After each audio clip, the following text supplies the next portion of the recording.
All right. You should be good to go.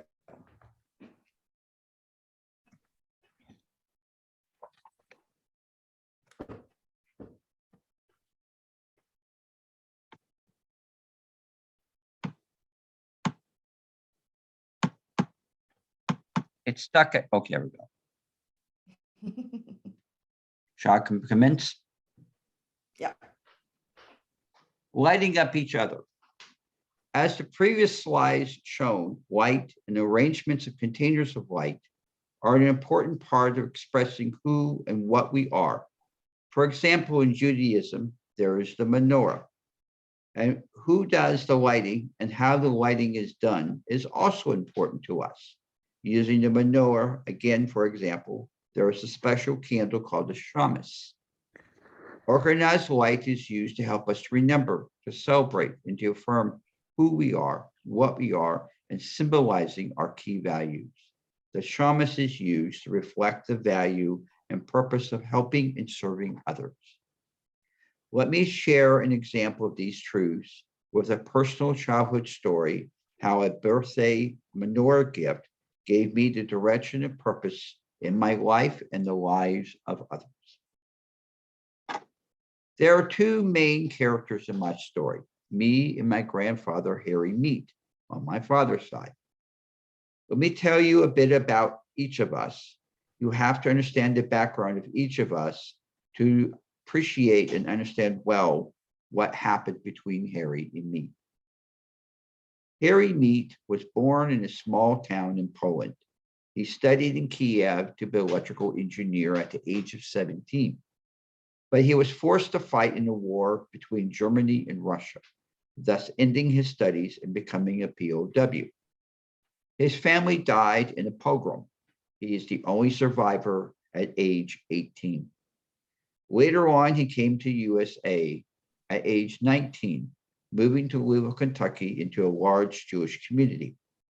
He was a well-respected Yiddish theater actor. He was generally an Orthodox Jew, observant. He was a founding member of his temple. He was a landlord in his 30s, but sadly, he accepted bigoted racist views. He was not well-read, though he pretended to be so. He was ignorant of many important emotional understandings. He accepted many Jewish folklore superstitions. Tragically, he was very abusive to my father and to me later on. He never accepted living in USA, missed dearly Russia. He died in USA due to heart problems in his 70s. Throughout his life, Harry endured a great deal of darkness starting early in his life. He experienced very little healing, affirming light, nor generally was he a light for others personally. He did participate in charity fundraising for Easter seals. However, he did share one light that transformed me. Andrew Meit.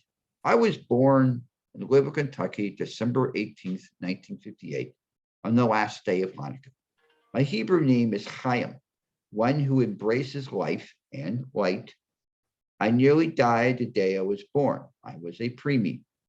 Due to rubella, I was born disabled, damage in my eyes, ears, brain, lung problems, and can't regulate my body temperature. These are just a few of the gifts from rubella I endured in my life. I lived in an incubator for nearly a year with very little human touch, and the only light I saw was man-made. As a child, I always had to work harder to see, hear, learn, and think. My parents failed to give me a hearing aid or a white cane, only later tutors at the request of my teachers. At age 7, I experienced and saw how dark the human heart can be. Evil was very real to me. Darkness was real. The light of love and touch was often missing in my life. Love was always conditional. There was no grace or forgiveness experience. My family saw me as a problem to be fixed, not a person to be loved. As a child, I had no idea what I could become or have a purpose in life compared to others. I was often depressed for long times as a child. ever wrestling with darkness was a daily part of my life. I was rarely asked what I wanted for a birthday gift. It was always picked for me, but I was often given art supplies and books.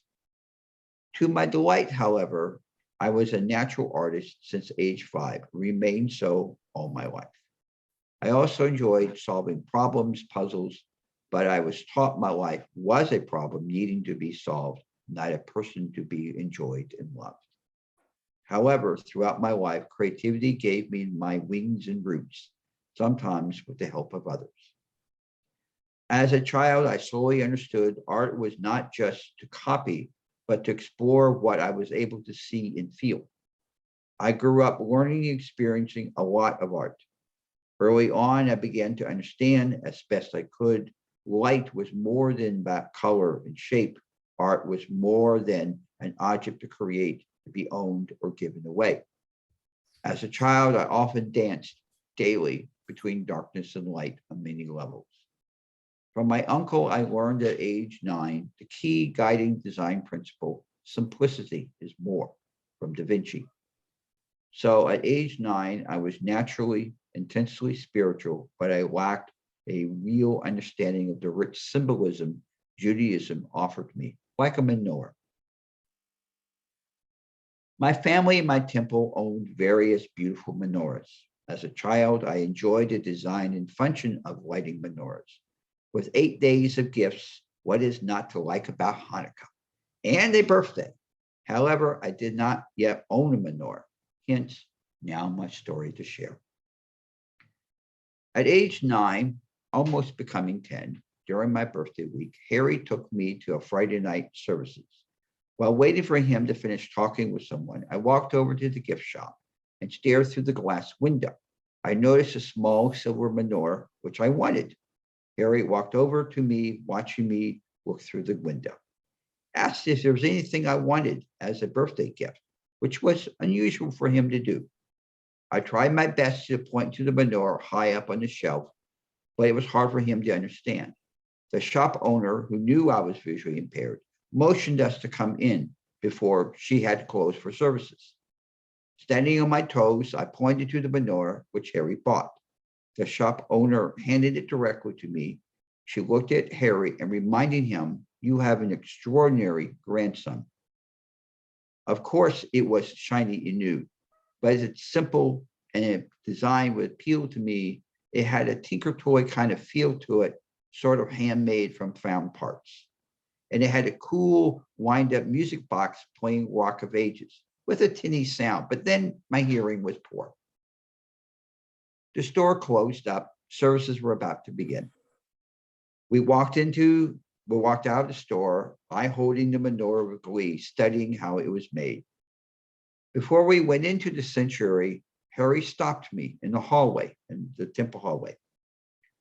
I was concerned I did perhaps something wrong. Again, for I was always doing something wrong. He bent down to look directly into my eyes. He pointed to the taller candle holder in the center and asked, did I know what it was? I said, no. No one tells me much about Judaism. Harry had a very sad and upset look on his face. Now I was worried.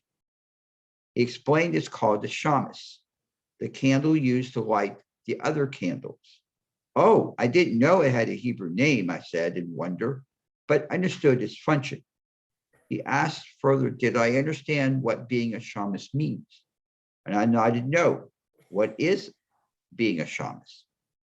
He explained, you are a very bright and creative boy.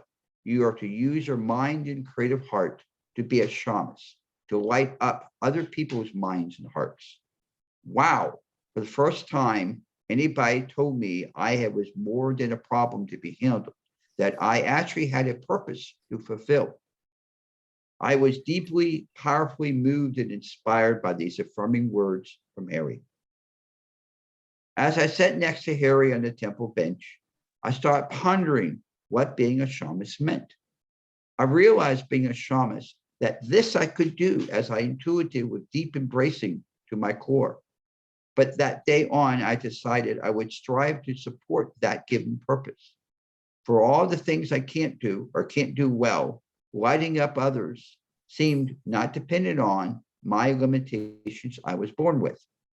When I got home from the service, I finally understood I had a core guiding direction in my life, but I had no clue how to light up people. That would take another 50 years to learn how. Let me tell you about being a Shamash. There are various English translations used to describe this important candle: service candle, attendant candle, helper candle, leader candle, servant candle. The Shamash is all of these meanings, functions, and roles. Defining it is like trying to understand fully the deep physics of light itself. Note, in ancient mythology, Shamash was the Babylonian sun god. So Shamash has heavenly based roots. Shamash exercised the power of light over darkness and evil. In this capacity, he becomes the god of justice and equity and judges over gods and men. The Shamash's purpose is to light during Hanukkah and keep it lit the other 8 candles over 8 days. That's a lot of candles. Note, the lights of the menorah was not meant for lighting a place, but to enlighten our soul. Visually, the Shamash is set apart from the other candle holders, placed higher, lower, further away from the other 8 candles. But note, the Shamash was not understood as being better or more important than the other candles, like being a true servant among equals. Once the Shamash purpose has been fulfilled and served, one does not extinguish the Shamash. Instead, we leave it near the other candles, ever ready to serve in case that one of the candles blows out. Again, like being a compassionate, attentive servant. The Shamash is important because it is the instrument enabling all the other candles to fulfill their mitzvah, their purpose. Each of us can be a Shamash.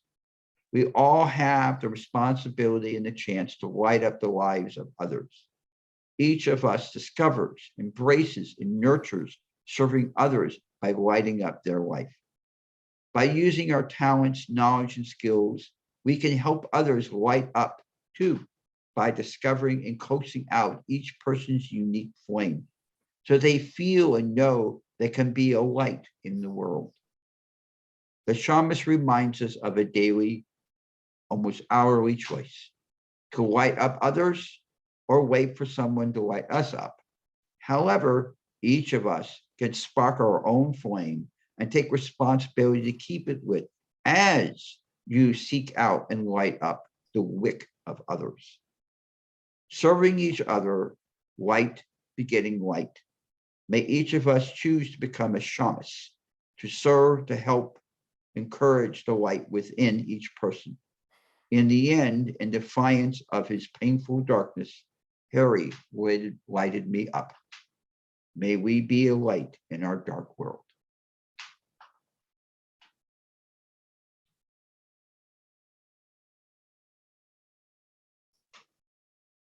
I'm finished.